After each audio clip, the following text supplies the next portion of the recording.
पाकिस्ताननं कुलभूषण जाधव यांच्यावर कोणकोणते आरोप केलेले आहेत आणि त्याला भारताकडनं कसं उत्तर मिळतंय तेही पाहूया।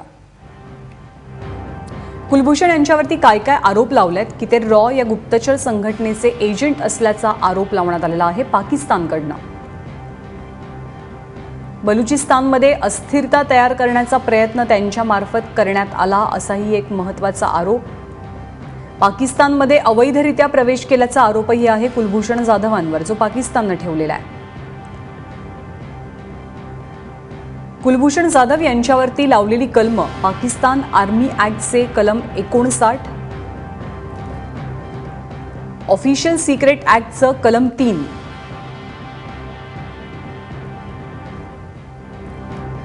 पाकिस्तानच्या सगळ्या आरोपांना भारतानं कसं उत्तर दिलंय तर कुलभूषण हे नौदलाचे माजी अधिकारी आहेत, मात्र आता सेवेत नाहीत हे सरकारनं स्पष्ट केलेलं आहे। पाकिस्तानी गटानं मार्च 2016 मध्ये त्यांचं इराणमधनं अपहरण केल्याचा आरोप भाराताचा आहे।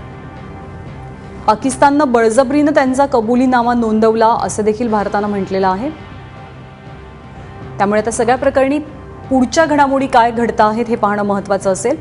कुलभूषण संदर्भात पाकिस्तान मीडियाचं मत काय आहे तर कुलभूषण यांना फाशी देण्याच्या वृत्ताचं पाकिस्तानच्या मीडियानं स्वागत केलंय। भारतीय हेराला फाशी देण्यात गैर काय असा सवाल पाकिस्तानी मीडियानं विचारलाय।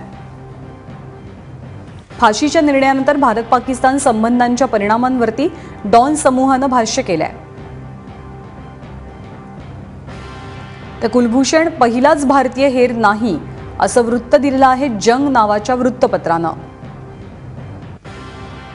जंग वृत्तपत्रामध्ये कुलभूषण यांच्यासह सरबजीत आणि काश्मीर सिंग यांचेही फोटो छापण्यात आलेत। हा मुद्दा पाकिस्ताननं आंतरराष्ट्रीय पातळीवरती उचलावा असं माध्यमांचं मत आहे पाकिस्तानच्या।